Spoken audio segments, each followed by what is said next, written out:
Shri Manoj Kumar ji Jha, 5 minutes. जी शुक्रिया माननीय vice chairman साहब। माननीय मंत्री जी हैं, पटरी वाले भी हैं, आसमान वाले भी हैं और दोनों को फ्यूल देने वाले भी हैं। 3 महत्वपूर्ण महकमा हमारे समक्ष हाजिर है।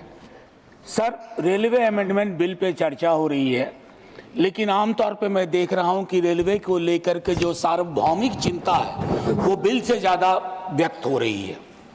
तो मैं 2-4 चीज़ें उसमें, माननीय उपसभापति जी, सबसे पहले तो हमें ये जानना होगा कि भारतीय रेल की हमारी अवधारणा क्या है। मैं 3 फिल्में ले रहा हूँ। पाकीज़ा, जिसमें ट्रेन बोलती है, आप पाकीज़ा में बार बार ट्रेन का सीक्वेंस आना वो कई चीज़ों के प्रतीक के रूप में इस्तेमाल हुआ है। दूसरा, गमन, माइग्रेशन की पूरी पीड़ा, और मैं उस क्षेत्र से आता हूँ जहाँ की ट्रेनों के नाम वहाँ के हालात बयान करते हैं। श्रम शक्ति, श्रमजीवी, जनसाधारण। वंदे भारत अभी तक हमारी किस्मत में आया नहीं है। मैं कुछ बातें, माननीय उपसभापति महोदय, और एक फिल्म है कुली, उसके भी क्या निहितार्थ थे हम सब वाकिफ हैं। तो भारतीय रेल के साथ कम से कम इस सदन में कई लोग ऐसे होंगे जिनके जीवन के उतार चढ़ाव के साथ भारतीय रेल का ताल्लुक रहा है। मैं उनमें से एक हूं। अपनी जिंदगी के हर पड़ाव पे भारतीय ट्रेन ने मुझे सुकून भी दिया है और मुझे सोचने समझने की शक्ति भी दी है, खिड़की के पास बैठ करके। माननीय उपसभापति महोदय, ये कोइंसिडेंस नहीं है कि आज मैं सुबह बाहर अपने घर के खड़ा था, कुली मोर्चा के साथी आए और उन्होंने अपनी चिंताएं मेरे समक्ष कही। हम सब ने कुंभ का बहुत जिक्र किया। प्रयागराज स्टेशन पे जो पारंपरिक रूप से काम करने वाले कुली थे, उनको दरकिनार करके आउटसोर्सिंग की गई।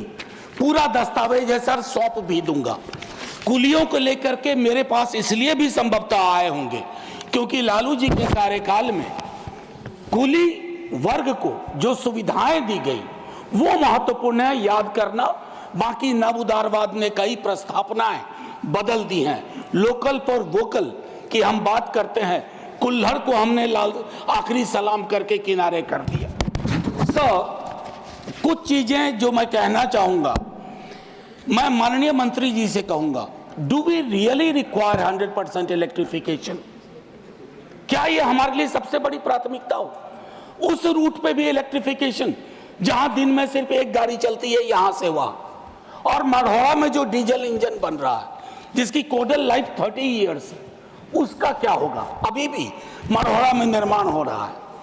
माननीय मंत्री जी से ब्यूटिफिकेशन पे बहुत खर्च हुआ, अच्छा लगता है, लेकिन एंड यूजर को क्या हासिल हो रहा है खूबसूरत चमचमाती स्टेशन से?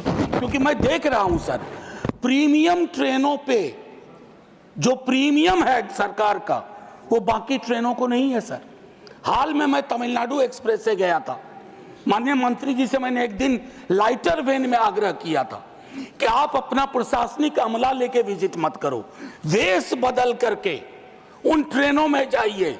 श्रमजीवी, श्रम शक्ति, टीएन एक्सप्रेस, कोई आपको पहचाने नहीं कि आप अश्वनी वैष्णव है, तो आपको फर्क पता चलेगा। माननीय मंत्री जी, IRMS बनाया लेकिन उसमें 8 सर्विस और जोड़ दी। क्या हासिल हुआ भाई? पुनर्विचार करिए, कुछ फैसले अगर बदलने पड़े। अब इसमें 8 नई सेवाएं हैं। 4 वर्षों से चल रहे सर्विस निगोशिएशन का कुछ हासिलात नहीं हुआ।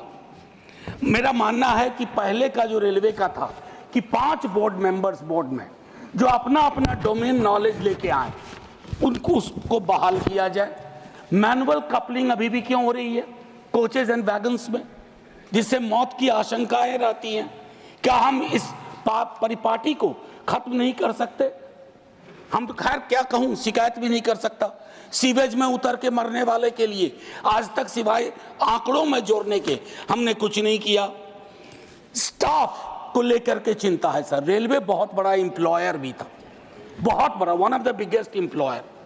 और 23 में संभवतः जनवरी के महीने में यही बताया गया कि 3,12,000 नॉन गजेटेड पोस्ट खाली है।